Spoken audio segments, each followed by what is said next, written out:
Yeah, g'day everyone, and welcome back to the TryPod Live with Winny, Clarkey, and Nakul for this very special episode where we are going to preview and hand out our best bets for State of Origin Game 1. Winny, marvellous time on the rugby league calendar, mate. The only game in the world where a state competition is more important than internationals, but we absolutely love it. We can't get enough. We've bought the show earlier one day to extend its shelf life, so how are you going today, mate? Mate, I'll be honest with you, I'm actually now getting sick. And I'm sure there's no coincidence that my results and my best bets have been sickening. And that's just how hard I take it. Despite the fact, again, we have an awesome community. People are giving me lots of encouragement saying, keep your head up. But it affects me. It does. But I have been in the lab all day. I'm coming in hot for this one. We've done historically really well in Origin. Last year, I think I said it before, we both picked a winner in all three games, which included 2 upsets. And I just love talking Origin, especially to have our man Nakul to join us and share his angles and also balance out the show, bringing someone in from the south of our border. Absolutely. That makes logical sense. Let's welcome in Nakul now, the founder of Wicky, which is one of the best data and analytics companies in the world. He breaks it down for us each week with his try scorers and punches preview, and also works with professional sporting teams across the globe. A very warm welcome, my friend. How are you going? Super pumped, man. Similar to Jacob, I guess. Not so much on the getting sick side, but I was super pumped for Origin. And my wife just told me it's our wedding anniversary. So still super excited. Might have to tuck in like a morning coffee or something before I get into a day full of content. And I think similar to Jacob, it's been a bit of a rough season for Wicky as well in terms of tips. We've been long-term profitable personally, and I've shared the tips for a couple of years. Had a couple of awesome weeks, but honestly, I think we're just all looking forward to a bit of a change. And it's going to be such an exciting Origin Game 1. 100%, mate. I can't wait. Of course, everyone that's with us here on Instagram, Facebook, and YouTube, we are a live show. James says, let's go. He's from YouTube. Dexter says, can he get a shout out from Instagram? And plenty of other comments are rolling through, guys. So please do get involved in this show as we go along. Winnie, usually we reserve the best bets to open our show. Did you want to run it that way tonight, or do you have something a little bit different planned for that? I have something different and special, so I couldn't help myself. I had a little look ahead to round 14. I'm going to give you guys one round 14 best bet. I'm the coldest tipper on the planet. Let me just preface that. I'm coming off a reverse sweep, so you don't have to play this, or maybe you want to rush and go the opposite, but I can't help myself. I see a bet that's available today that I think is a great bet. Let's share it out and see where it is. On Thursday, when we do our preview, New Zealand plus 6.5, $1.90. They play the Cowboys on Saturday in Townsville. $1.90 on Better. It's also 6.5 on Sportsbet. What I'm looking at is up to 8 key starters for New Zealand could be back off the bye. New Zealand has revitalised their season with the upset win over Penrith and then the gutsy win over the Finns. You've got the Cowboys with 6 players in Origin, the most they've had since 2005. All starting, all will play big minutes. Only something bad can happen. Nothing, great can happen for the Cowboys out of that. And yes, the game's in Townsville, but it's in June. So I think the Warriors off the bye can come in and deal with the conditions. I'm not going to deep dive that game, but it's asymmetric risk, a term that Nakul loves. Only things can kind of go wrong for the Cowboys between now and then. And I would see only upside in New Zealand. So I would take the 6.5 now. That's the kind of way I'm looking at playing around the Origin period where there's obviously a lot of uncertainty, not just injury suspension, but also just teams opting to rest players. Awesome, mate. Absolutely love that one. Of course, guys, we'll be back on Thursday night at 5:30 p.m. to preview everything round 14. But Jacob there puts out a little entree with the best bet there, and I personally like that one as well, mate. We'll get into our Origin preview in just a second. Let's take a moment here and pause. Do we have a clip from Tristan this week, Winnie? We do, and I'll just tell people as well, I got the chamber loaded for actual best bets for Origin as well, but I will feed them into the show. I've got some other long shots too, some super long shots. And I know the boys joining me have got some bets as well. So we've got you covered for that. And we want to see yours in the comments as well, which will run across the screen as we do hear from our man, TM. G'day everyone, Tristan Merlihan here from Top Sport, and we're getting ready for Origin 1. It's not far away, looking forward to a great game. The betting's really even, and it hasn't actually moved around too much. Obviously there's been plenty of ins and outs, most of it prior to the teams being announced there last Sunday and Monday, but obviously the big bombshell news with Dylan Edwards unfortunately not being able to line up for Game 1 and Tedesco coming into that side. So that didn't see too much of a shift. It actually saw the Queenslanders firm from $1.80 into $1.77. New South Wales out to 205 and 1.5 is the line. We just firmed that up into 185, 195. The total points are quite low compared to a lot of the NRL games we've seen so far this season, but I think that's to be expected. There hasn't been a stack of money yet on the game. New South Wales have been the better back to the two sides for us at the moment, and the unders has seen a lot of options go through it. I think the betting activity will really heat up tomorrow, and then on game day, you generally find that punters are just getting over the weekend on the Monday after the NRL results, and obviously there were a few upsets over that weekend, so I think maybe people are just going to give the NRL betting just a little break for a day or so, and then maybe head back Tuesday night or Wednesday. So looking forward to a really good betting game. We've got a few different markets up. We've got a few different specials. You can check them all out under Rugby League. We've also got some unique man of the match markets, which we've done for the first time as well. So check out if you think there's any value there. It's an interesting one with New South Wales being the underdog. This is the first time it has happened. Jacob actually asked me to dig up when the last time it occurred in a non-dead rubber, of course. This is in a game that's live. And it was actually the game back in May in 2015 where Queensland got the result 11-10, and that was the last time they were favourites. It was actually one of our worst Origin results we've ever had, so I was very happy when I was going through the records there on Jacob's advice and discovered that one. So that was 11-10. Queensland got the result over New South Wales, and they were the favourites in that game. So I think we actually might have got middled laying the minus, and then also New South Wales the plus. So if that's anything to go by, maybe Queensland by 1 might be the bet tonight, on Wednesday night. So good luck if you're having a bet on the game, and of course, gamble responsibly. Great stuff from Tristan there as always, and we'll try to get a clip from Tristan with an exclusive market recap on how the bookies went there post. And let me clarify if anyone was confused. What I asked Tristan was, New South Wales are an underdog in Sydney. Now, I can remember them being an underdog in Sydney. You only have to think back to Game 3 last year, where we had a best bet on the Bullet Blues as an underdog, and they actually won. Won the dead rubber. And I can actually remember 2016 Game 3, which was a dead rubber. I think I can remember it because we also had a pod best bet. So I do go against my state if I feel it's the right bet. The Blues were an underdog. Game 3, I think people remember the famous Jennings try that wins it, and Aaron Woods jumps over the pack and does a face plant, right? So I can remember the Blues being underdogs in Sydney, but it got me thinking, but have the Blues been underdogs in a live game in Sydney when it wasn't a dead rubber, when they weren't down 2-0?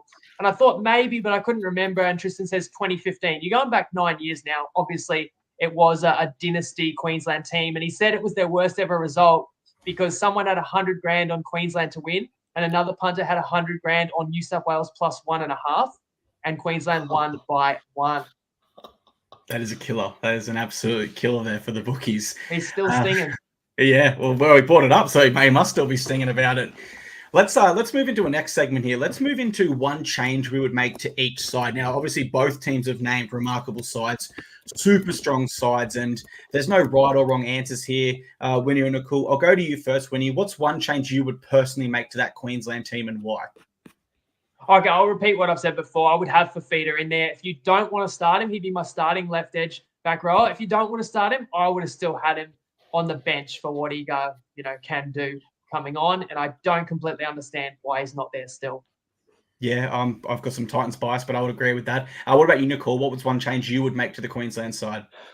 Look, when the teams came out, I loved Cobbo on the bench, and I still think it's a really good sort of safe way to play it. But now with the reports around reportedly heavy showers on Wednesday, Game 1, Sydney likely going to be a tight game. I can't think of an alternative, but someone who I just wouldn't have an outside back on the bench anymore. I know it's the benefit of hindsight, but that's probably the one. Like Cobbo for maybe like an agile, maybe a David Fafita, as you guys just recommended. Yeah, and I agree with both of you there. I think Selwyn Cobbo, I can understand why he's on the bench there. The Maroons have lost an outside back in 4 of their 6 games under Billy Slater so far. So it is a bit of insurance there having someone like Cobbo that can play across the entire back line, maybe a little bit of 5'8" if you're desperate. But for me, as you said, Nakul, showers are forecasted. Game 1 is typically always a low scorer. I think you'd go really well if they had some X factor like Dave Fafita coming off the bench there with his damaging runs. What about the Blues, Winnie? What's one change you would make there? I'd be Coruscant. Yep. I think that they've made a mistake. And we'll find out. I'll just have him there. I could even trust him for the whole game, or have him in rotation with Robson. Again, I don't really understand why he's not there. They say defensively they worry about him, and this he plays for the team that's running last in the competition. And you talk about hindsight, Nakul. We ultimately won't know whether these are the right or wrong selections until after we see game one. But putting it out there that I'm mystified that Appy is absent. And what about you, Nicole? What's one change you'd make to the Blues side? Oh, this is going to be boring, but I'm kind of agreeing with you guys again. I think with New South Wales, you got Nicho Hynes coming with a calf complaint. This is something that I'm starting to wonder about NRL teams or rugby league teams. And I hope I don't say something and I sort of run into them one day, but what the hell are they thinking? You've got Nicho Hynes with a busted calf. Like, yeah, okay, fine, he's recovering. He's going to be sweet to play. But you cannot go in with Hynes with his troubled calf and then not have a Matt Burton or an Appy Coruscant who's filled in for the halves for the Tigers at points this year. You just can't go in without them. Yeah, that would be mine. Yeah, Appy Coruscant has also played 6 for Fiji, so experience there in internationals. My only change would be Matt Burton, and I think just in a sense, just to mirror what the Maroons have done there. And, the Blues can have the pride and the ego thing, but I think you look at the Blues side, they have copied the Maroons in the past with the 2-hooker system, which was proven to work really well. I just get the feeling that, and only hindsight will be able to tell this as well, if they do get an injury to the outside backs and Hudson Young shifts to center, which is where it is reported to happen, they're really going to regret not having someone like Matt Burton on that bench. And when we talk X factor as well and tough, wet conditions, who would want to be catching a Burton bomb in front of 50,000 screaming Blues fans whilst it's pouring down rain? I can't think of one person there. Alrighty. So that is the changes we'd make to each side. Let's move into a key to victory or something you think that one side really needs to lock down or achieve if they want success in this one. We'll go to you first this time, Nakul. We'll start with the Maroons. What's your key to victory for them? I think just looking at the teams, I'm just looking at them as we speak. I think the clear edge is in the spine. I think with Queensland, obviously they're missing Munster, and that's unfortunate for Queensland. But you got Reece Walsh, who had a couple of blockbuster games last year. You got Dearden, who won. Was it a decider in the only game that he's ever played from memory? A game 3 decider. Yep. Exactly. And then obviously DCE, Ben Hunt, and Harry Grant. So I think in terms of I know you've got Teddy in now, but just generally in terms of experience, in terms of class, in terms of chemistry, it's all Queensland. And I just think that new coach, new leadership, new spine, it's going to be too much for New South Wales to counteract. Okay. And what about yourself there, Winnie? What's one thing you think the Maroons need to do? They're going to have to play the conditions, and I don't think it's necessarily going to suit him, but Billy has the coaching advantage, and he's not going to deploy a flawed game plan. And I would say the key to victory for Queensland's probably DCE's kicking game and kicking from the hooker position as well, whether it's Ben Hunt or Harry Grant, as opposed to, again, what Robson may offer.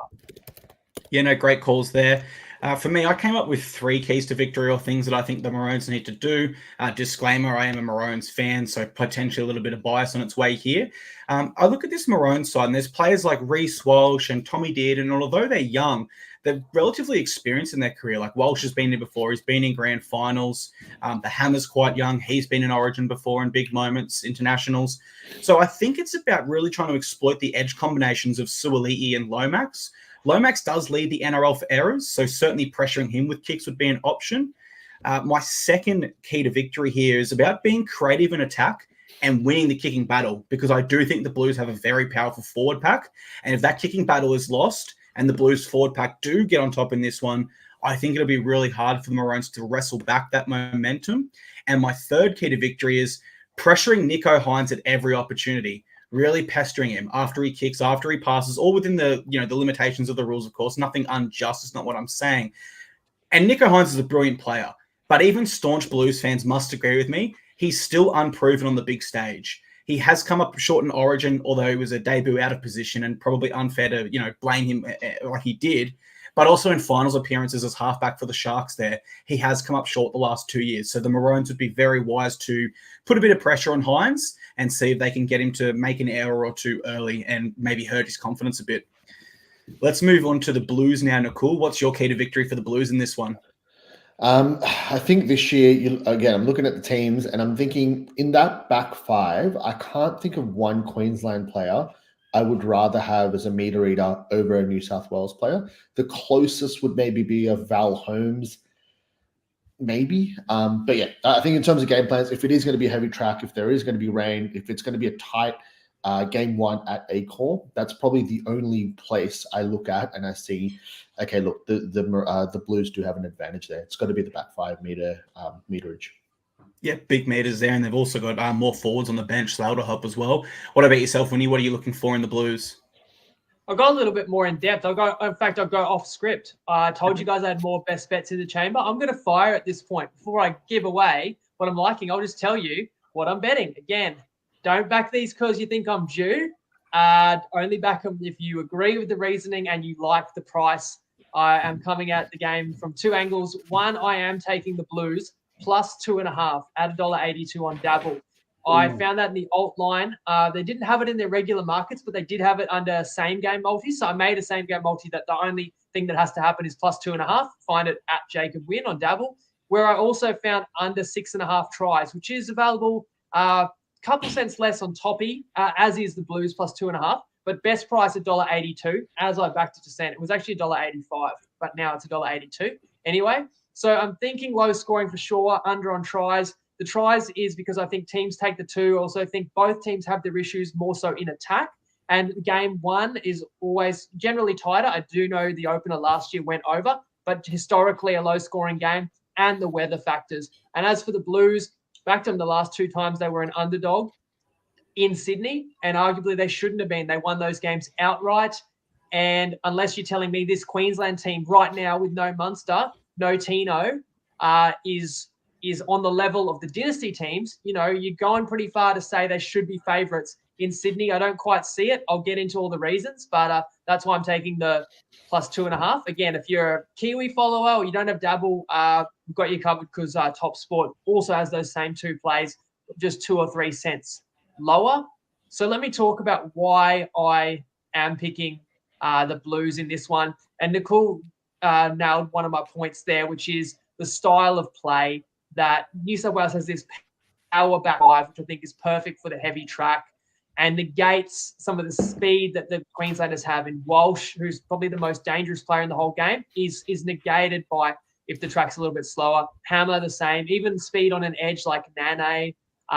You look at players like Carrigan, Hopgood, their best attribute, one of their best attributes is the offloads. You got to be careful with that. You don't want to make too many mistakes. In fact, on that note, Queensland wants ball in play. Like if they picked a smaller side, but probably a fitter side with less power, they want to keep ball in play and they want to tire out New South Wales. But again, the style and the conditions probably is not going to be greatly conducive to that.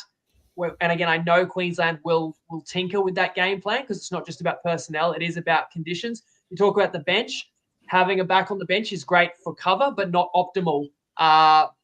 When you've got 2 hookers as well, that means you've got less forwards to actually come in, enter the fray. And I think it's a forwards game. I think the whistle is swallowed, which again brings the teams kind of closer together, reduces space because I think the play the balls could be a little bit slower.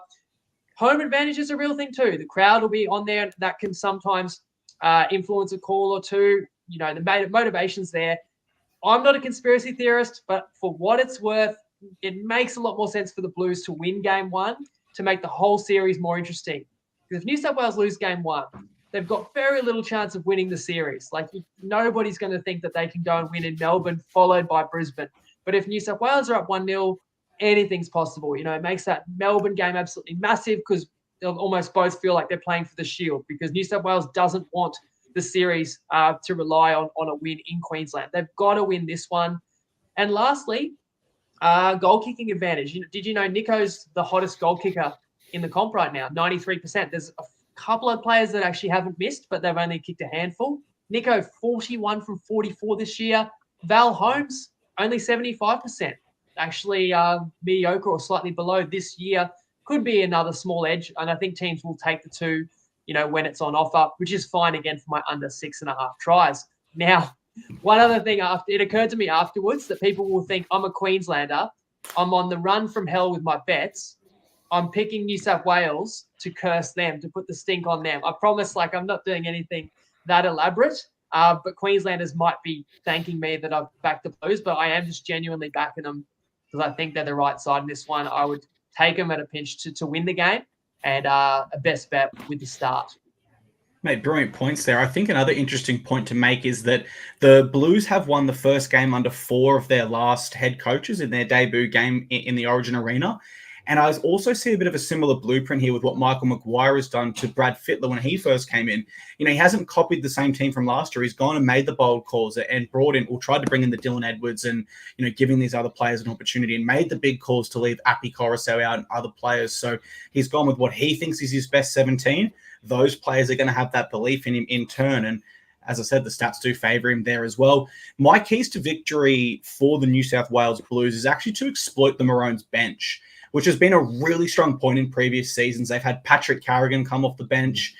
This year, I look at that bench and I see 2 genuine running forwards, Jermaine Hopgood, Moeki Fotuaika. Now, I think Big Mo is someone who can come on and really bring some momentum to a game, but I do view Jermaine Hopgood as more as a consistent starter that has a great work rate about him and gets through a mountain of work there. I don't necessarily see him coming from the bench and lifting the intensity of the contest, whereas the Blues have 4 forwards on the bench. And there's some X factor there with Hudson Young and Keon and players like that. So I think there's a big advantage for them there. For the Maroons, they do have 80-minute players like Ruben Cotter, Jaden Sewer, Jeremiah Nanai, Patrick Carrigan. These are guys that can go 80 minutes every single week. But we do know that the Origin intensity rises to another level. So if Michael Maguire can really manage his bench there, force the Maroons to make changes to try to interject some momentum into the game, then I think that's where the Blues can get over the top there through the middle with their powerful bench. Alrighty, so that's our keys to victory for both. We've gone over our team changes. Let's move into a game preview now, more of general back and forth chat with each other. When you put it all together, I'll go to you first, Winnie. Your final breakdown and prediction for the game, you're with the Blues. Yeah, and on top of that, I guess further strengths to the Blues, like they've picked a team in a certain vein and obviously a certain style they want to play, which again, I just think fits the conditions. You got Haas, who's the best prop in the world. The way McInnes plays, backed up by Yo, the power of like a Liam Martin out there, and you understand why someone like Spencer Leniu comes back on as well. There are other concerns for New South Wales. I suppose we haven't talked about the disruption in the prep. Losing Edwards in training on Saturday hurts, but I didn't think the Blues' chances diminished really when Teddy was brought in, because I think there's that much emotion for Teddy and there's that much reverence around the rest of the squad that when he walks in, they all look up to him. He's been the Blues' best player for the last 6 or 7 years. He's going to do a job for him, and he plays not the same style as Edwards, and I think Edwards was in better form, but a similar style player that can slot in. I guess Hines' injury, aggravation risk, you got to talk about that. But if we assume that Hines can get through the game, he has been one of the form players of the comp for a couple of years, deserving of that opportunity. And I do see an absolute arm wrestle game where New South Wales, through the power of not only the back 5 that will start the sets, but also the forwards that can win them the meter battle, may negate the advantage Queensland could have when it comes to kicking. And not saying New South Wales will do it easy, but in a low-scoring game, might have the Blues winning by maybe just as low as 1 or 2 points.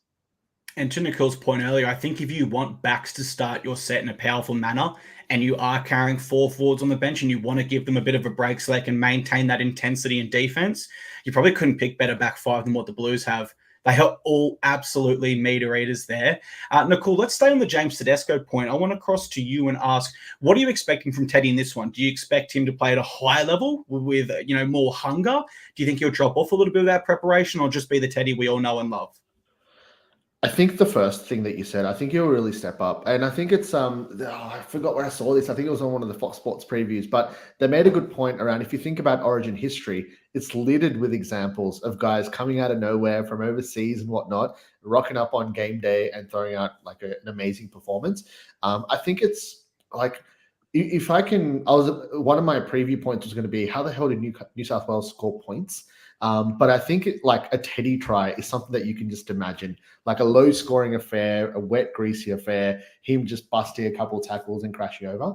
I reckon he'll have a really, really good game. And I think the other thing is, if you think about what the Blues would have done to prepare for this game, he pretty much hasn't been a part of all of it, any of it. He will obviously do the captain's run. He might have one crack before then, but honestly, it's just going to be, if he gets the ball, he only knows one way. He's just going to go for it. So I think it always suits him, right? Because we've seen in previous years, like the criticism around Teddy's been, oh, he gets in the way, or he tries too hard, or he's too involved, or whatever. But from all the chat in the media, you know, Hines is running the team. They're going to have their whole system or whatever the hell is going on.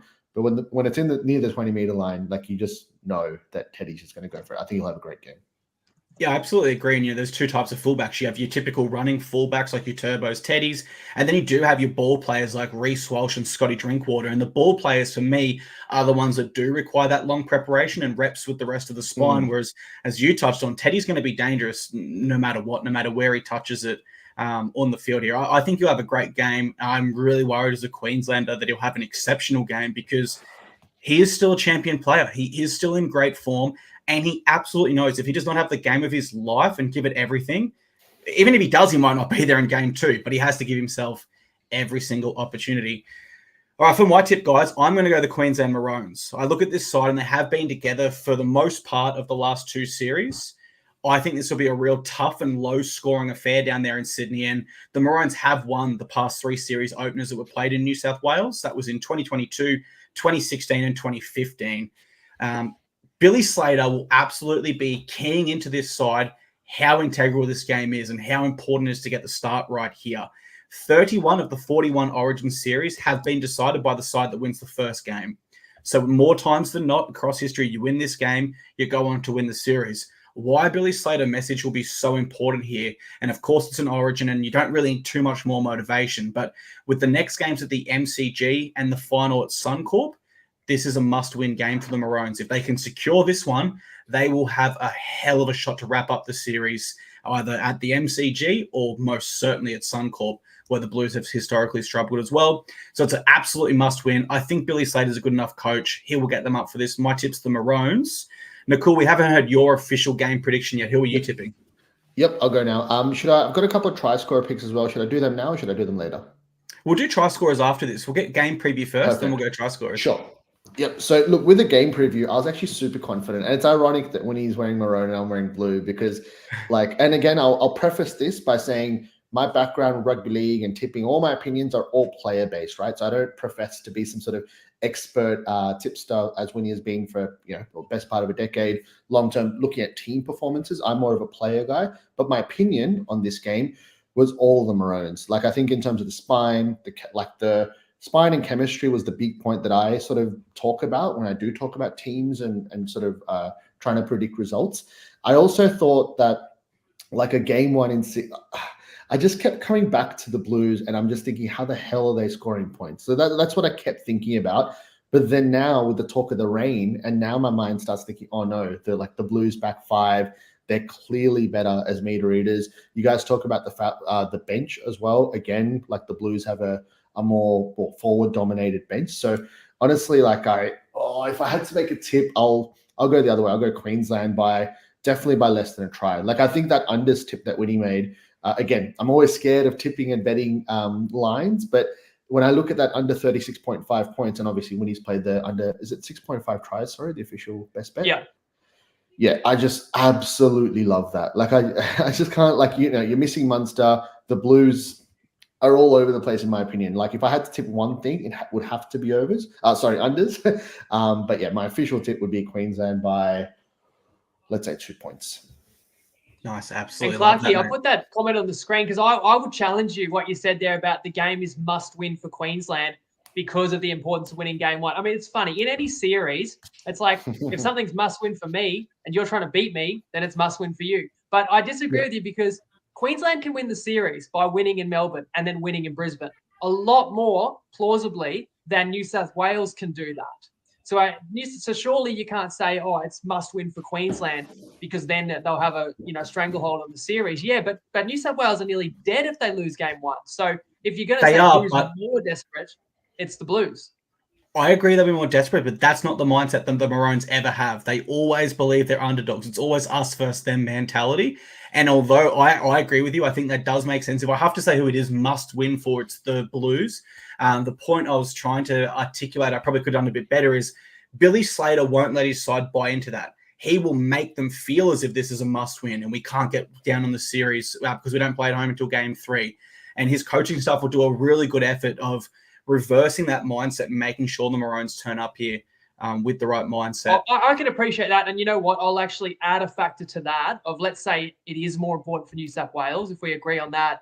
But I'm saying that's the case for the back in the Blues, among my other points of how I think the game plays out. But let's acknowledge who's under more pressure. I mean, Nicho Hynes hasn't played a good game of footy since Magic Round. He's just watched Moses come back and have a masterclass, arguably would have been Madge's first choice. Of course, that's after Cleary was injured. So Hynes was like probably Madge's third choice realistically.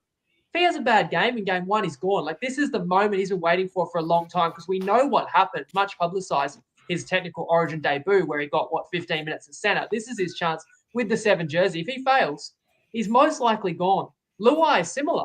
Like, Luai, people thought they would move on from Luai, but he's been trusted by Madge. It's a bad game. Burton's obviously in the wings. Teddy, I don't think he's going to feel the pressure, but there's clearly pressure on him because he's already been moved on. He's 31 years old and he's a legend. Who else? Robson. If they have a bad game and Robson doesn't play well, you have to pick Appy next game. I mean, McInnes has been trusted. Lomax, Swali'i, Gerbo's been trusted with captaincy. Like, I would say there's a heap of pressure on New South Wales, and that can go, in both directions. That can be positive or negative. One thing I'd want to look into actually is the changes Michael Maguire made between the Pacific Championship final and the game before, because the Kangaroos smoked him in Australia and then got smoked in the final. I'd be keen to see if Madge made many changes. I can't remember off the top of my head, but that could also be an early indicator as to whether he will flip with rep team. So most under pressure is you're picking New South Wales. You're picking New Zealand rep players at the end of the year when not everyone's available, as opposed to New South Wales has a massive pool. He may not have been able to make many changes because he only had a certain squad. There are quite a few options, staring them in the face for New South Wales if they lose game 1. And if they lose at home, you can't really argue these guys all deserve a second chance either. So I just think these guys all know, if they want to be there for the whole series, they have to put their best foot forward on Wednesday. I think you could make an argument the Maroons are under an element of pressure because they're the favourites coming into this one, because they have won the last 2 in a row and it's somewhat of an unfamiliar position to them. But I have to agree, actually. I do think there is more pressure on the Blues, particularly the players in the side. I will say Nicho Hynes is my pick for the most under pressure player, just because Mitch Moses was brilliant last week for the Eels. And if they do lose, I think Mitch Moses is someone that has Origin experience and could absolutely come back in. I really like that question, though, Winnie. Let's put it to you, Nakul. Which state do you believe is under more pressure? And can you single out any players in particular? 100% New South Wales. I think the other thing about Origin, right? Like, that was it 2020, the year that it was after the regular season, worst Queensland team of all time, etc. And they go and win, right? So I think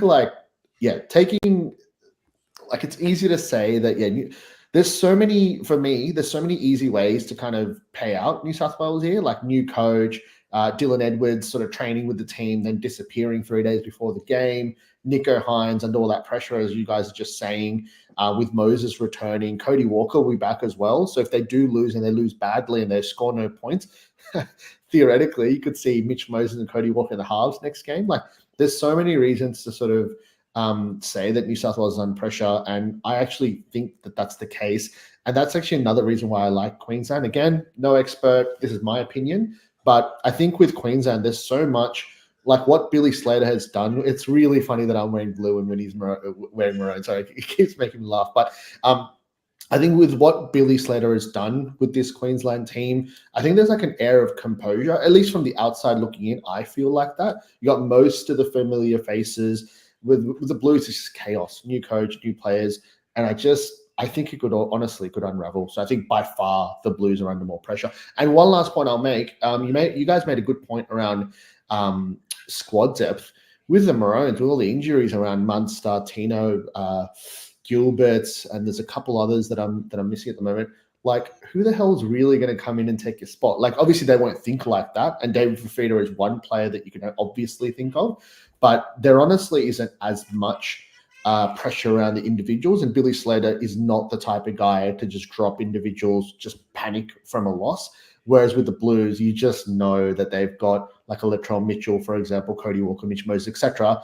There are more than, and like, you don't think like that, like an Otto Kamano last year, the way he got punted, I think after game 1 or 2 from memory, like the Blues will 100% make 3 or 4 changes and panic if they do lose game 1. Whereas I feel like Billy Slater, the composure of the Queensland squad and the leaders and the sort of chemistry of the last few seasons makes me so much more, if I was a Maroons fan, I'd feel so much more comfortable and confident knowing that like we can still win the series if we lose this one. Whereas the Blues, it would just, the media would just be insane to watch if they do lose game 1. Yeah, I think there's a real composure and level-headedness to Billy Slater's squad, and that kind of comes from his playing career as well, because he always had his Melbourne teammates as the spine there and rep teams. And I love your point there, because let's say the Blues lose this game and they came into game 2 with a spine of Dylan Edwards, Cody Walker, Mitchell Moses, and Appy Coruscant. Is anyone going to tell me I'm crazy right now for saying that? Like, it could genuinely happen. Oh, Burton, exactly right. Sorry, yeah. So there's options there. Whereas I look at this Maroon spine and really the whole team. I can go through the whole team. The only people that are under pressure here to lose their spot realistically would be Murray Taulagi, which would mean Cobbo starts and Fafita joins the bench, or Tom Dearden. If he doesn't connect with the spine, maybe Billy Slater feels, like you said, Winnie, that Ezra Mann would have that club connection with Reece Walsh and be dangerous there. Outside of that, I can't really find too many other Maroons that are under any pressure in this game. So very, very and I think back to 2 years ago where Queensland won game 1. I think it was in Sydney. Game 2, New South Wales is more desperate. New South Wales blows Queensland away in Perth. And so they said to Billy in the press conference, so you just lost by 20. You know, what changes are you making to your team for game 3? And he said, our team is our team. You know, that's the way he thinks. He picks a team and he doesn't overreact. But the thing is, it's just the pressure will be enormous on New South Wales that once you lose, you are chasing your tail, because if you don't make changes, then everyone says you're crazy for thinking the same thing's going to work again when it didn't. But if you do make changes, then everyone says you overreacted, you didn't stick to your plan. So basically, you just want to win. It just makes the whole job a lot easier because you're not getting nearly as much scrutiny or second guessing. And the comments coming in flying at us, which we love. You know, there's comments about Clarkey being a turncoat. Can you confirm or deny, Clarkey, what state you're born? But Nakul's in blue, tipping the Maroons. I'm in maroon, proud Queenslander, tipping the Blues. We will cop it for that. I've copped it for many years. I remember picking New South Wales to win 20+ in game 1, 2017, when they were an underdog. And they did win 20+. They blew Queensland away. And people weren't even happy with me. I had Queenslanders abusing me, saying, you don't deserve to live here for tipping that. Even though me as a tipster had just tipped something that was $9, anyway. Do you really want us to just sit here and tell you why we think our state will win? I think that's better that we come at it and try and tell you how we see the game play out. Look, obviously there's plenty of former greats that can give you their opinion. And guess what? They pretty much always tip their own state. Not that they're not going to get great insights, but at least we're trying to tell you, where we might see value. And we've got, I've got some massive long shots to come because we've got the awards to discuss, but also keen to hear about Nikul's try scorer angles. Yep. Hey, just one point real quick. Sorry, before we move on. Very quickly, David Fafita. So again, like I wasn't born as a rugby league fan or anything like that. I got into rugby league as an adult, really, and I got obsessed with it. One point that like astounds me from a non-technical point of view, right? How the hell do you leave out David Fafita? So if any of you listen to the Levels pod with Willie Mason and Justin Horrow, they made a really good point. Like, again, I've never been in like a rugby league coaching fraternity or anything like that, right? And they made a really good point apparently why Billy Slater potentially has left David Fafita out is the coaches oftentimes, they watch like a bird's eye view of games. And with that, you can see obviously which players are constantly moving, which players are walking or lagging behind, etc. And apparently David Fafita is one of those players that's like a little bit lazy when he doesn't have the ball or when he's not needed. And I thought that was such an interesting point. So it's some of the stuff that, us as fans maybe don't see, but obviously the coaches do. But I think for me, I have so much respect. I love like leadership and strategy and all that kind of stuff. So much respect for Billy Slater. So obviously picking that up is part of his job, but the guts to leave him out of the bench. I think not starting David Fafita, completely fine. Go with your gut, your technical knowledge, all that stuff. But to not even have David Fafita on the bench and to have the conviction to leave him out of your 17, your 20, I think, wow, like I really respect that. So yeah, obviously we'll see how it pans out. And he could be back. I've always said, even though I would have Fafita because I know what he can do, I've always said he defies physics because he can run faster when he's carrying the ball than when he's not. Yeah. You watch when he has the ball, he's absolute battering ram. So at the stop, when he doesn't have the ball, it looks like it's such hard work for him to get from A to B, to your point. But on coaching as well, like Parramatta have a vacancy to fill potentially. If Billy Slater wanted that job, he'd get it in a heartbeat, right? Yeah.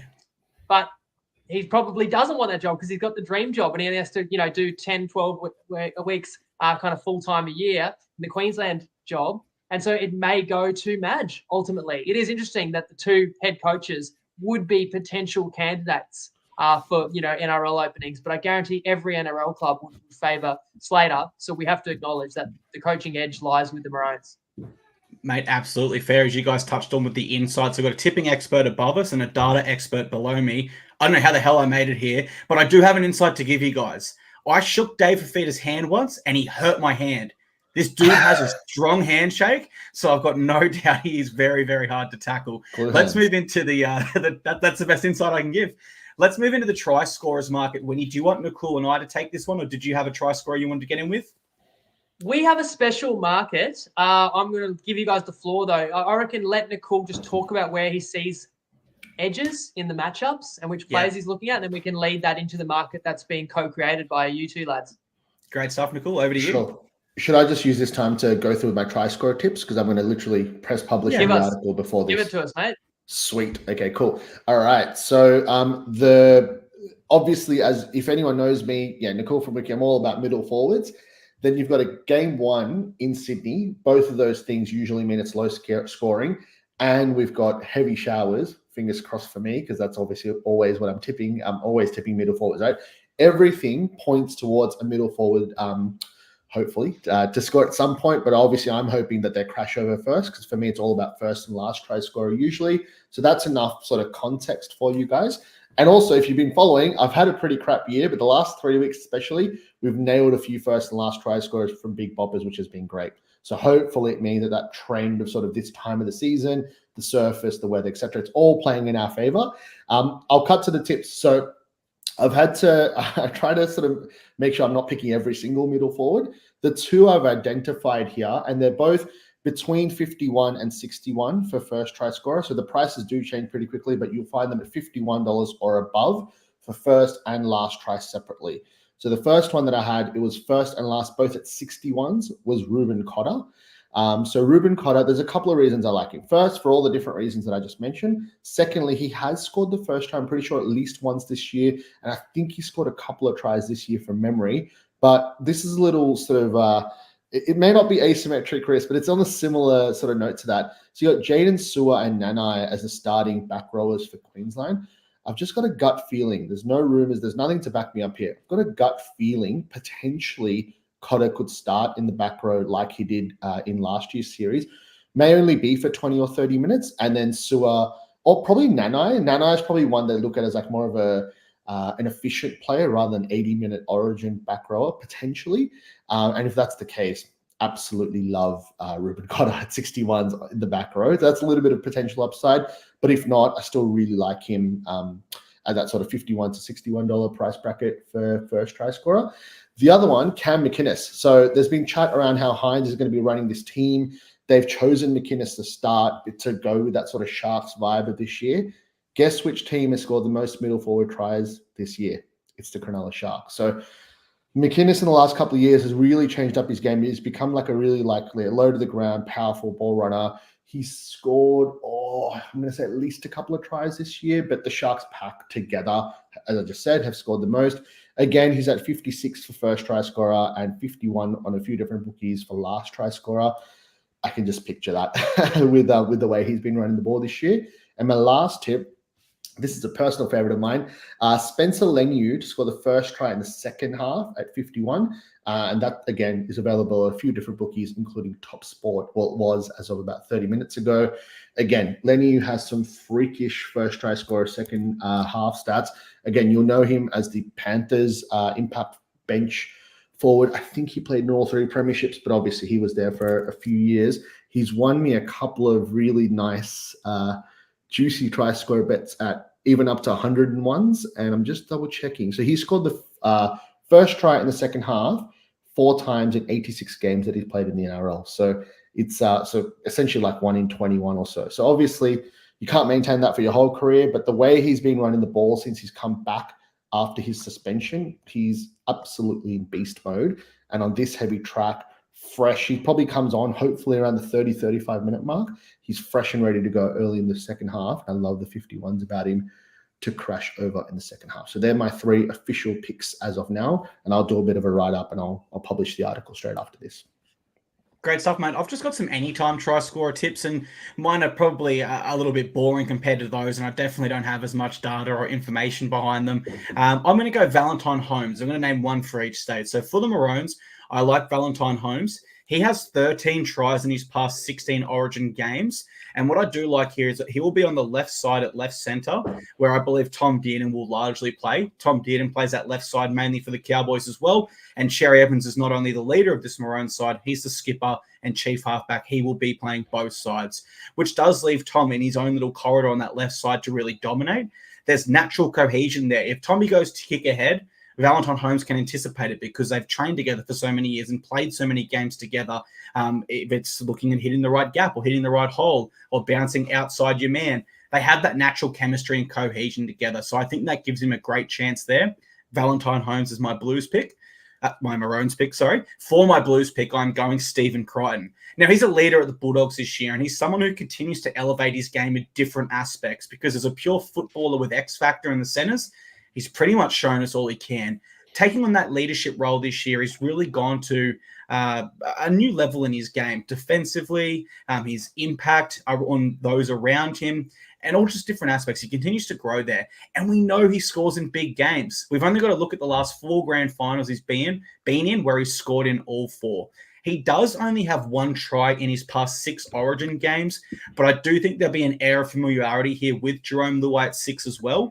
And his 1 Origin try did come in game 1 last year as well.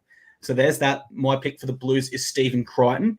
And you have 2 try scorers as well, right, Nakul? And we've combined that into a market, which we'll bring up after we get your insights. Yep. Yeah, awesome. I'll put it up on the screen right now. I helped the guys build it. So Clarkey's gone Critter and Holmes. Nakul's got 2 that he likes at value. It's 2 will do. Any 2 will do. So 4 players. Obviously, tries are a premium. I've tipped under tries. I still know this is a good price at $3. So it's up to $100 on Toppy. The code is TP Live if you want a Toppy account. $3 odds, because if you want to have a try scorer, same game multi, this is a fun way to play it where you need some backup options. So you've got 4 different players who can't combine for 2 of them to score. So let's hear your 2 picks, Nakul, and why. Yep, I'll try to convince you with my pick. So one of mine is Jeremiah Nanai. I think the thing I love about Nanai is that he can score in so many different ways. We know he can chase a grubber. We know he's an excellent hole runner, and we know that he's really good at leaping. And he often runs inwards to the middle of the field and leaps up, and he scored that way as well. And I've seen him do 2 of these 3 in the last month, I reckon, as well. Just absolute freak of a try scorer. If you converted how often he scores, or the games he scored in divided by all games, convert it back to odds. Don't want to get too boring, but that's $2.10. And the Toppy price, I think, was about $3.50 when we put this together. So, just absolutely love Nanai. And look, if he does get benched, he'll still play about 60 minutes. And I still love this market because I don't see many tries in the first 15, 20 minutes. Makes that Cotter first try scorer pick really, really juicy. And generally absolutely love Nanai at the price. And I've told you why. The other one, throw all the data, throw all the analysis out the window. It's James Tedesco. If you watched him play Saturday or Sunday against the Raiders, I believe that was the day of the selection of the Origin teams. I think he would have known he wasn't selected. You don't get a guy like that dropped, with seeing it on the news or whatever. He probably would have known, but he scored 2 tries, dominated the Raiders. I understand this is a completely different matchup, but he was fired the hell up. We've already spoken about Tedesco and what we expect. Limited preparation on that track, coming back in the circumstances that he has, you'd be a very, very brave person to say that you don't see Tedesco scoring a try. So very, very confident with that pick. So one last thing I'll say, I love that Clarkey picked Val Holmes because the third guy that I set Winny 3 picks, my third pick, which I didn't end up going with, was actually Dearden. And for that same reason of that sort of left edge, greasy conditions, you can't really get, it's funny that we both haven't chosen any wingers because I think we both kind of potentially see that this game isn't going to have a lot of expansive set plays and stuff. And I can very much see that sort of Dearden Holmes combo, like that crash ball close to the line. Yeah, love that you picked Holmes. Yeah, and kicks in behind as well in the wet weather because it's, hard to get that turn quick and that change of angle on the inside that we see from centers as well. So that's our bet there. So $3 on Top Sport, up to $100. We need any 2 of the 4 players we just gave to score. And if you do need a Top Sport account, our code is TP Live. Moving to our next segment now. And you can find that market just again under Rugby League markets, and the 4 players, for those who are listening, Teddy, Critter, Holmes, Nanai. Absolutely love it, mate. We'll move into our man of the match and Wally Lewis medal predictions now. Let's go with our MVP for game 1 first. Winnie, you were quiet for that segment, so I'll go to you first, mate. Who's your do you want to give a man of the match prediction for the game or one for each state? I'll give you one, and it leads straight in off what Nakul said. I'll go Tedesco. And you know what? I found him $11 on Sportsbet on a market called All In, which would suggest that if the player didn't start, you actually would still lose. But Teddy's going to start, right? Then I noticed that got dropped in. You can still find Teddy $10 in a lot of bookies. I actually went $17 on Dabble in the man of the match and margin combo. So I've gone New South Wales 1-12 and Teddy man of the match, and that's $17. You can copy me. And again, we've got a referral code TryPod if you want a Dabble account. And my logic there is it's like getting him at 10s. Well, it's even better than getting him at 10s because he's not going to be man of the match if the Blues lose. So there's only 2 possibilities, 1-12 or 13+. And there's a much greater likelihood of a 1-12 than a 13+. And that's the way I see it. So I think that's the best value play. We all know why it can happen. But with voted awards, narratives do matter. And all eyes will be on Teddy. If he has a great game and the Blues win, it will be hard to deny him. Absolutely, mate. Like, it's only human nature to have that subconscious of, they play great, but short notice and has this fantastic storyline about him. I'm going to give him my 3 points. That could absolutely happen here. What about you, Nakul? Have you got a man of the match for each potential state, or are you just going to name one? Yep.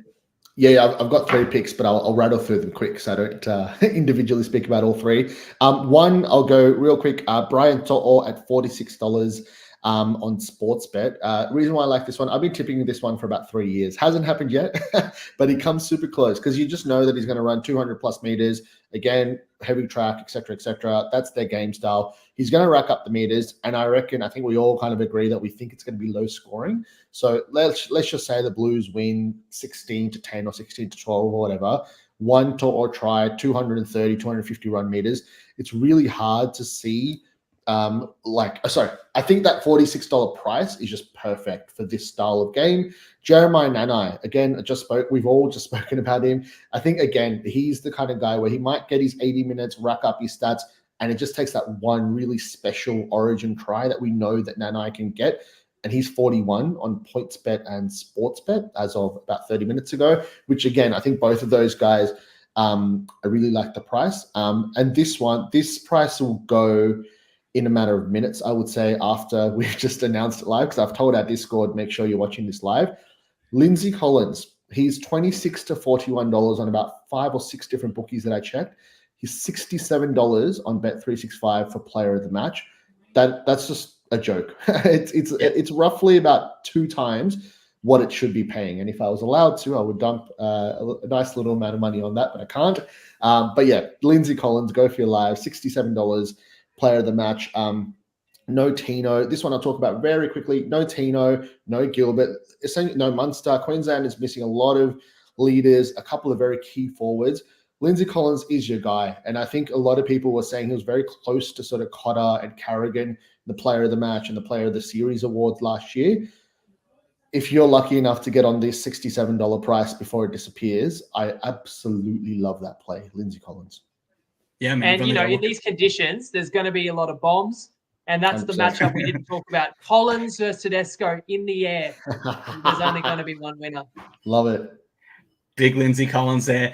Look, I went forwards as well for the same sort of reasons, and I haven't looked at the odds of this one. This is just my predictions. For the Maroons, I went Patrick Carrigan. He's a player that has absolutely stood up this year in the absence of Payne Haas. I think he's the outright best lock in this competition right now. If it is a wet condition game and it is a low-scoring game, I think Carrigan's going to give me 150-plus meters and 35-plus tackles. and play the majority of that 80 minutes. So I think that suits him there.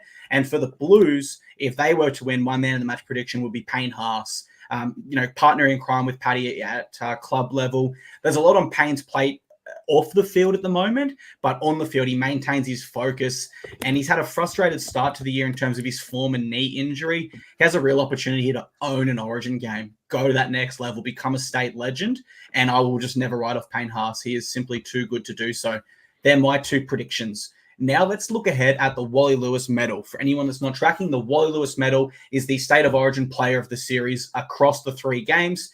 In each game, I believe 2 selectors give a 3-2-1. Whoever has the most points Might at the be end. 3 this year. 3 this year? And 3-2-1. So 3 judges will give a 3-2-1. I'm going to guess one's from Blues, one's from Maroon, one's neutral. And whoever has the highest tally at the end of the series will be awarded the Wally Lewis medal. I'll go to you first, Winnie. Who was your predicted Wally Lewis medalist for the 2024 State of Origin series? So Nakul's given us some serious odds here with his first try scorers, last try scorers, and his man of the match. But I'm going to trump him with some of my pick. Now, I'm going to come at you with 4 different Wally Lewis bets, right? And I'm going to make a case for all 4 of them. The first one, I'll say Payne Haas, the man you just mentioned. $21 on 365 for the Wally Lewis. And a middle forward has won the last 2 years. Haas is like kind of the first forward picked for the Blues. He's in his prime. I know he has a lot going on off the field, but that can sometimes play into the story. And I look at the way Madge wants to play. He wants Haas to lead the way. Madge built a team that won a comp 10 years ago around a guy called Sam Burgess. So I kind of see Haas having that role. $21, 365. Right, then another logical pick. Of course, I've picked the Blues. I'm going to pick someone whose odds could be a lot shorter after Wednesday, right? And that it would be Nicho Hynes. Toppy has him at $10. Like, it's pretty logical. People won't think of Nicho as the Blues' best player, but your halfback, your goal kicker, if he plays well and the Blues win, their best route to win the series is to go and win in Melbourne, where obviously Hynes would retain that jersey, and you're just going to have an exceptional price as long as Hynes polls in game 1. That's obviously what you're trying to do, right? But I am also going to pick 2 players who might not play in game 1 at super long odds. Do you know where I'm going with this? Mitch Moses, 200-1 on Ladbrokes and Neds. Now, that makes a lot of sense to me. Even though I think the Blues win, like it's that close, 200-1, if the Blues lose, Moses is most likely going to be there in game 2, I think. I think he probably was Madge's first choice. There's even the Madge to Eels rumours. Anyway, I don't need to explain it much further. We've seen how good Moses has looked. And if Madge wants Moses, he's not going to go down in the Hynes ship. If Hynes doesn't step up Wednesday night, he will pick Moses in game 2. 200-1. It's very unlikely that the Blues would win in Melbourne, followed by in Brisbane. But if you had Moses as the starting halfback in those 2 games, 200-1 would be a very exceptional price. And then when I had that line of thinking, I threw in another super long shot. I said similar logic, Burton, right? 150-1, you can find him on Toppy, also Ladbrokes and Neds. He'll get in the team most likely if they lose. He'll probably take Luai's spot. The added advantage you have if you do play Burton at 150 today or before Wednesday is if there's an early HIA, if someone like Luai or Hynes gets hit high and can be replaced by the 18th man, like there's a fairy tale story that Burton comes on and actually polls votes in game 1. So that could happen and then retain a spot. But also the same logic that if the Blues lose and you've got Burton at 150-1 as man of the series, like we've seen it before, players can win the award without polling votes in game 1, which means they don't have to play in game 1. It doesn't matter if you're the 4th best player on the park or you didn't play at all. You've just got to have a big role in the wins. So, 200-1, 150-1, you can have very small plays on those, and it could be very juicy ones to kind of have in your pocket. Can I ask, based on the same logic around Mitchell Moses, do you know what Appy Coruscant was paying out of interest? That's a good I've point. got it up. He's not in the markets. Some bookies didn't have everyone, and I don't know if Appy, but I'm sure somebody did. But there's logic to him as well. If you could get Appy kind of 100-1 or more, I also think, I just checked 4 bookies. He's not there, unfortunately. It'd be good fun. Yeah, okay. Well, I guess, if people can find him, I mean, you could use the same reasoning around Appy with Reece Robson as you did with Nicho Hynes and Mitch Moses there. What about yourself, Nakul? Who are you liking for the Wally Lewis medalist in this series? Yep, I'll be a little bit short and sharp with this because I didn't realize so many bookies had it up actually. But I like, look, I gotta say, always love long shots. So I love Winnie's reasoning. The one I liked especially was Mitch Moses. I like that one actually a lot more than Burden. But yeah, great shout there. Look, I'll go with one official tip because it just stood out to me straight away. I like that shout about the last couple of seasons in the middle forwards. And just like I said, 67s for Collins, player of the match. He's also 34s for Wally Lewis medal on Bet365, which is every other bookie, or the three other bookies that I quickly checked was Sportsbet, Neds, and Toppy, all have him at 21. So that can be the official tip that I'll pop into the article straight after this. But aside from that, I think this is the year to go for, like, if you're going to look for value, it's the year to go for someone different. You already know that you're getting a game most likely in the wet in Sydney, where a forward really should stand out. And then you've got a game at the MCG and then Suncorp. Like, I reckon, especially if a team goes 2-0 up, let's just say, just for the argument that I'm building here, let's just say Queensland does win game one. It's a tight, torrid affair away from home, and Collins has a really good performance. We might not nail the 67s for this game, but it actually really helps us nail the 34 for the series. So that's the one official tip I'll go with. Great stuff there. Look, I'm going super boring. I'm going to stick with both my selections for game one MVP and say that if they do get that, then they can go on to win the series. You know, if Patrick Carrigan wins it or Payne Haas, I'm going to predict much of the same in game two because for either man, it would then be a must-win situation. From there, if it is a dead rubber or it is a sudden death game there in game three or decider rather, then I still like them equally as much. They are very, very talented players, and I predict it'll be a close series, which, you know, there's a saying in rugby league that the forwards win the game, the backs decide how much. I do think that more and more over these last few years, and as you pointed out, Winnie, forwards have been winning the Wally Lewis medal. The selectors are starting to appreciate that in Origin, where it is such a tight battle, that is where it's being won. So I'll stick with both of mine and be a little bit boring there. All right, just finally on that notion, like the most likely player to me is Reece Walsh, and he is the favourite in the market. But if I'm leaning to the Blues, like I'm not going to pick a Queenslander because this is a great market to get at sometimes after game one. If Queensland loses game one, you're going to get an awesome price about someone like Reece Walsh, you know, ahead of game 2 and 3, where the conditions might suit him a bit more. And on that note, you know, Mam 250-1, as Zane says on Toppy. Yeah. There is a logic there that I looked at as well, and I didn't see the 250-1. I was looking at him like 200 or whatever. But if Queensland loses, Mam could come in for Dearden and he could get it. The thing I thought about was if New South Wales loses, I'm much more sure they'll change their halves. Where at the point we made before, Queensland could lose and Billy sticks to the plan, and you could end up backing a guy who doesn't get to play. Whereas, like, I'm pretty sure if they're fit, like Moses and Burton would have a say in a series if the Blues were down 1-0, as we covered in a lot of detail. I certainly agree with that as well. Look, we have been over a ton in this show, Winnie. If you don't mind, are you able to recap all of your best bets on the show? Sure. So, and then after I do that, I'm going to check and see if anything moved. But I gave out an early round 14 play. I like the Warriors plus 6.5 for the asymmetric risk. That only good things can probably go their way between now and Thursday. So take the $6.50 on better. If you want, they play the Cowboys on Saturday with 6 starters, you know, slated to back up. Then I went New South Wales plus 2.5. Actually think they win the game by narrow margin. $1.82 copy on Dabble if you want. And under 6.5 tries. I like the unders. And the players might not kick every goal, but 2 pretty decent goal kickers. But also the fact that teams will take the 2 on offer means there is a possibility the game could go over 36.5 with 6 tries, which is why I like that try line versus the points line. But certainly I like the game to trend unders. Love it. And for yourself, Nakul, will the best place everyone to find your try score tips be the punters preview?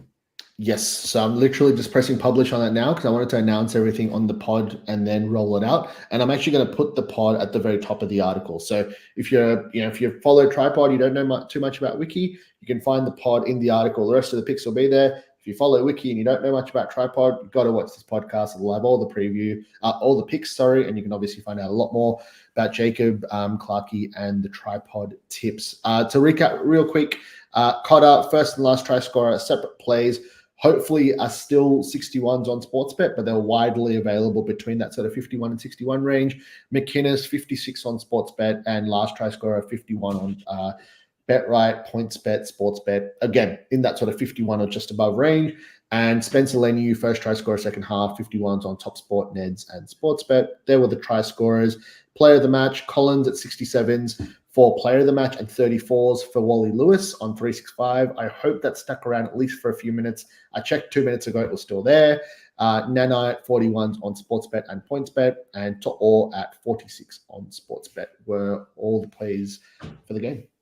Absolutely love that, mate. Winnie, are you checking now? Have we had much movement in the market since we've been live? You can still get the New Zealand play.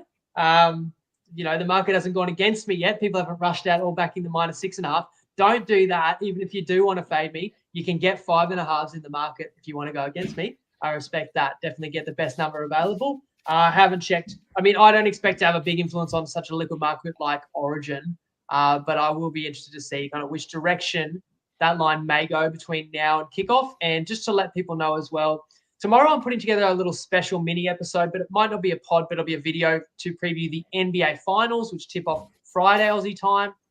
Then we're back Thursday with a little bit of a mini Origin recap, and then of course casting our eyes ahead to round 14, and that'll be 5:30. Yourself and I, Clarkey, and live, of course. Absolutely. That will wrap up our Origin Game 1 preview. Thank you so much to everyone who has been with us here tonight live, or if you're listening later as a podcast, we absolutely appreciate it. Thank you very much, Nakul, for your time as well and coming on. We really appreciated your insights here from a data background. Really, really cool addition to the show. And over to you, we need to farewell the show. Can we get the famous last words today or what? Yeah, I've got some sort of real fever, and then I'll definitely have Origin fever. And I've been pumped up, and I've really enjoyed the last 66 minutes, gents. So hopefully people that tuned in did as well. Really appreciate your time as always, Clarkey, and to you, Nakul, to jump in with us and give us different perspectives. And we got a New South Welshman on the show, but then you went and said why you think Queensland wins anyway, so you might hear about that. But let us know any other thoughts you've got. Always check the comments, Facebook, YouTube. Reach out, let us know. Good luck with whatever you do take, and enjoy the game Wednesday night. We'll see you back Thursday. And yeah, I'll give it to you. Lego.